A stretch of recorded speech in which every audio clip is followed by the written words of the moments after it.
Israel, it's me, Seven Heaven, coming to you one more time with another video. No, no, no, no rights to the video or music, strictly for educational purposes only. Let's listen to Wilwy TV speak about the dark web. I know many of you know about the dark web. We're not going to act all brand new like we don't know what the dark web is. We all know some is good and some is wicked and some is evil, some is terrible, some is, well, you get the picture. Let's get into it, Israel.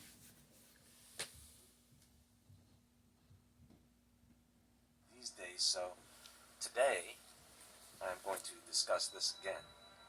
Of course, this will be the updated version. So, what exactly is the deep web? Well, in simple terms, it's a part of the internet that's not indexed by search engines like Google. It's estimated to be thousands of times larger than the surface web, where we spend most of our online time. The deep web contains legitimate sites, databases, and more, but it also has a dark side, known as the dark net. This is a small fraction of the deep web that's intentionally hidden and often associated with illegal activities. It's the place where anonymity reigns, and you can find things like black markets, hacking forums, and worse. This is the primary reason I strongly advise staying away from the dark net. These days, no matter what you do, navigating the internet can be risky. You do know Israel, the Most High, is letting all that happen. He's allowing all that to take place just to bring it all down. And when it falls, it's going to fall hard. Because that's how the Most High works. That's how he operates. It is all going to fall, and when it's fall, it's going to fall hard. So don't think the Most High is not in control over this. He allowing it to happen for a reason. What his intentions is, we don't know. Well, we soon going to find out. But the dark net, even using dating apps, my advice, just don't do it. But if you are so inclined, proceed with caution. The traps are set.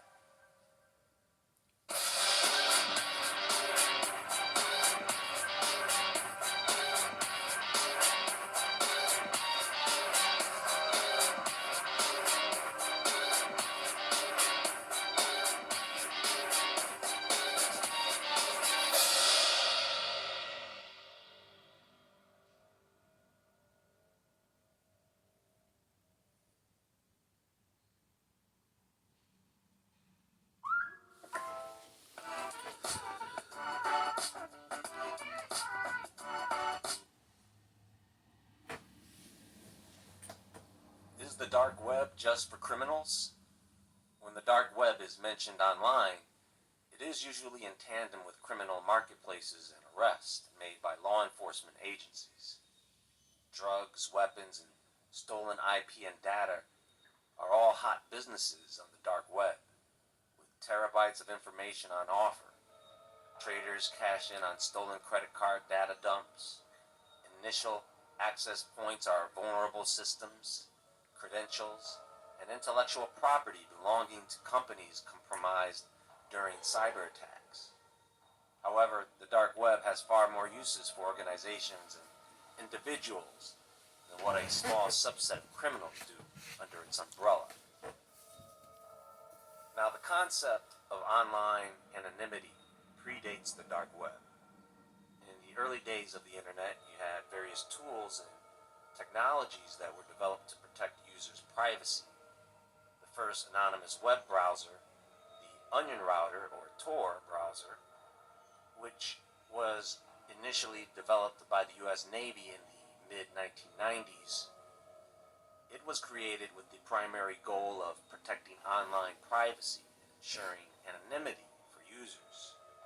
Tor works by routing internet traffic through a network of volunteer-operated servers, making it difficult to trace users' activities back to their IP addresses.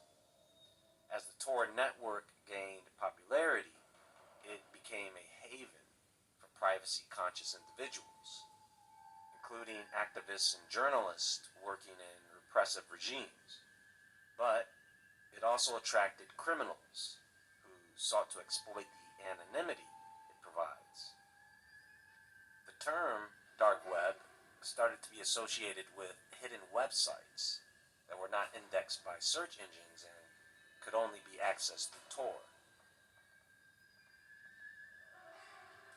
One of the most famous early dark web platforms was the Silk Road, an online marketplace launched in 2011 by Ross Ulbricht. The Silk Road facilitated the sale of illegal drugs, fake passports, and other contraband items using Bitcoin for transactions. Now, of course, today you can use all types of cryptocurrency depending on what the vendor is accepting. Albright was eventually arrested in 2013 and the site was shut down by the FBI. But what happens is after these marketplaces get shut down, another one pops up right behind it. So what you end up having is shops that open for a short time, then those shops disappear before anyone can shut them down. Following the closure of the Silk Road, the dark web continued to evolve. New marketplaces, forums, and platforms emerged, some dealing in illegal activities such as hacking services, stolen data, and even more sophisticated forms of cybercrime. And that really is the concern here with the dark web. How secure is your data, your identity? For that matter, how secure is your data on the surface web? I bet you that online dating apps are more dangerous than the dark web. There are so many people that can tell you how they have gotten catfished and physically robbed while going out on some date they matched with on one of these dating apps. And some people get scammed out of their money. They will put up fake profiles and scam both men and women into believing they've found a match, sending them money, sometimes thousands of dollars. Now, over the years, law enforcement agencies have made significant efforts to track down and prosecute individuals operating on the dark web. Several high-profile arrests and takedowns of dark web marketplaces have occurred, and this has led to an ongoing cat-and-mouse game between criminals and law enforcement. The dark web remains a shadowy corner of the internet, with both legitimate and illicit activities taking place. While it continues to attract cybercriminals, it also serves as a refuge for individuals seeking online privacy in repressive environments or those simply concerned about digital surveillance. The dark web is not inherently illegal, and it can have legitimate uses such as providing a platform for whistleblowers, activists, and journalists to communicate securely. But its association with illegal activities and the potential risk it poses to individuals makes it a subject of ongoing concern and scrutiny, especially by law enforcement and cybersecurity experts. Now, if you were to go into a city that you've never visited before, you should understand that there are roads everywhere. Some roads lead to places that are good, some roads lead to places that are bad. But understand that going into bad neighborhoods comes with risks. If you go into a trashy bar in a bad neighborhood, you can expect to have drug dealers, prostitutes, and weapons in a place like that. You see, it's the same deal with the dark web. If you go into a hacking forum on the dark web, you are among other people who could be black hat hackers or malevolent hackers or people who desire to hack someone. So at that point, you are putting yourself in a place where your data or privacy could be potentially at risk, even when your identity is hidden. For example, you don't want to go into places on the dark. see this black box right here? Well, I'm going to show you something right now. Some people are concerned that they might have to go for a long period of time without power or electricity. That's why Fort Patriots is blowing up with tons of requests for our biggest, most valuable survival tool ever, the Patriot Power Generator. And I should mention that when you get one of these personal power plants, you also get a free solar panel to charge it. By the way, this generator can power your fridge if you wanted to. It can also power your CPAP machines, heaters, coolers, laptops, TVs, anything else that you'd like to plug in to one of the 8 powerful outlets on the Patriot Power Generator. We're doing everything we can to make sure you get as much power as possible with everything going on right now. That's why now, for a limited time, and I cannot stress this enough, while supplies last, you can get a silent, fumeless generator. Again, the generator needs absolutely no fuel or gas to run it. And it can run safely anywhere, even in your bedroom. Forget about shipping costs, it's on the house. Free shipping on your Patriot Power Generator, but right now, you have to click the link if you want to get yours before supplies run out for who knows how long. Take the initiative and get yourself prepared right now while we still have our Patriot Power Generator in stock, so you can be a survivor, not a statistic.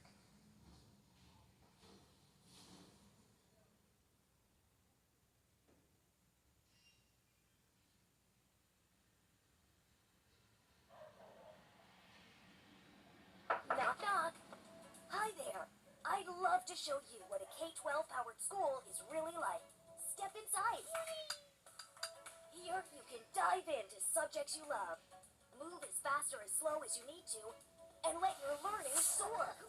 You'll connect with teachers and classmates, explore your interests, and learn great skills for the future. Hey, know what else is knocking? Opportunity. Discover yours. Now enrolling.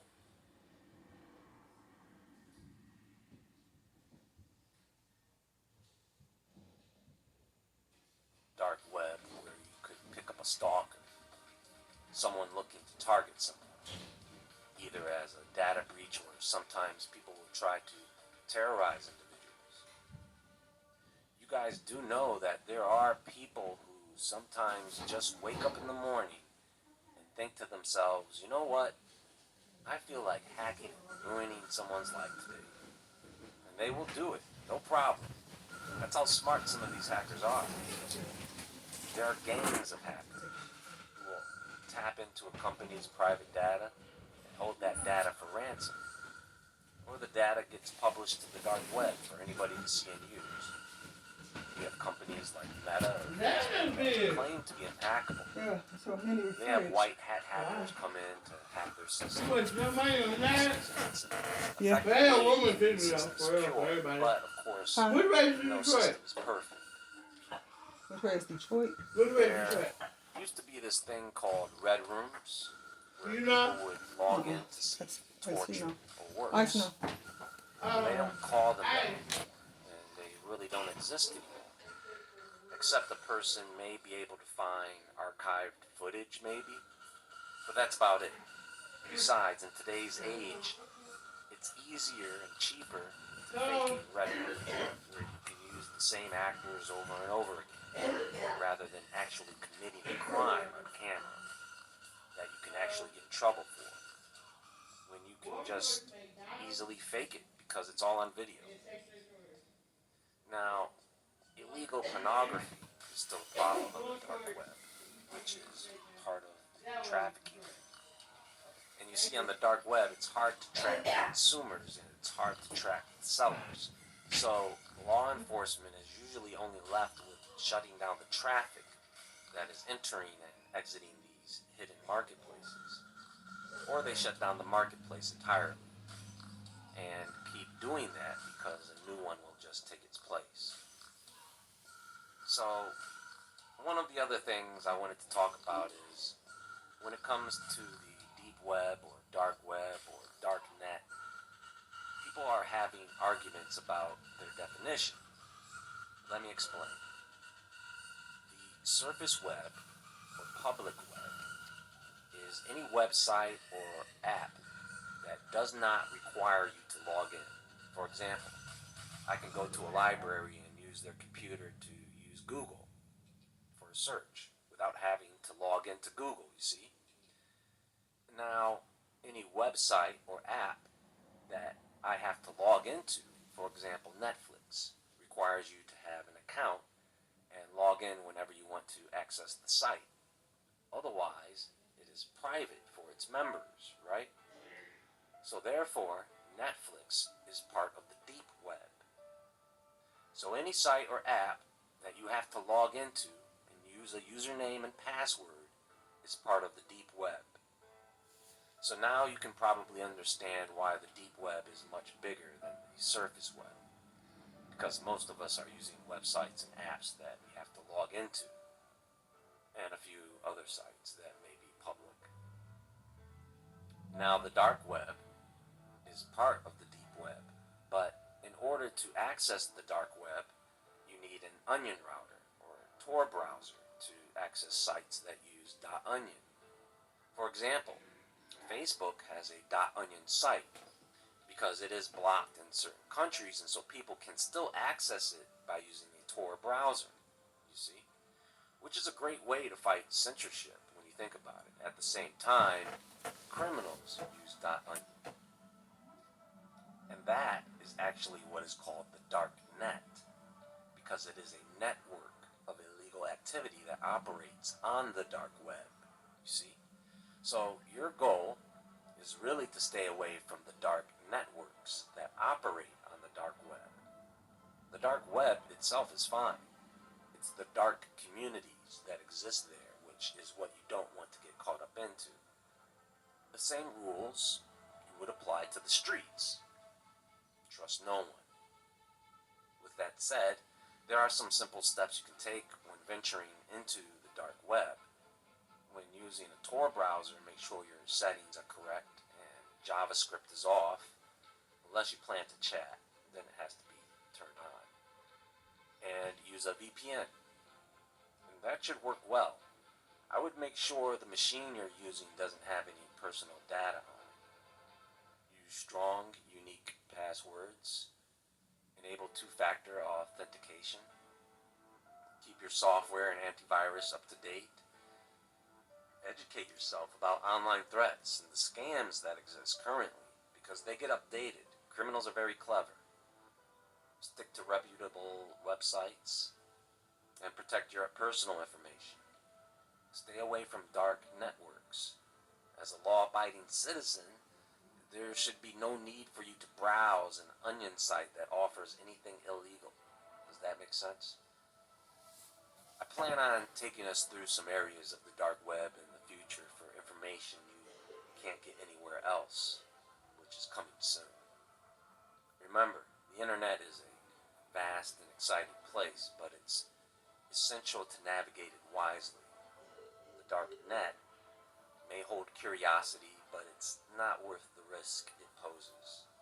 Instead, let's focus on making the most of the surface, deep and dark webs, and ensuring our online experiences are safe and enjoyable there. That's all for now, and there is more to come very soon. Be sure to visit woodwardentertainment.com. Much love, Israel. Member and exclusive content.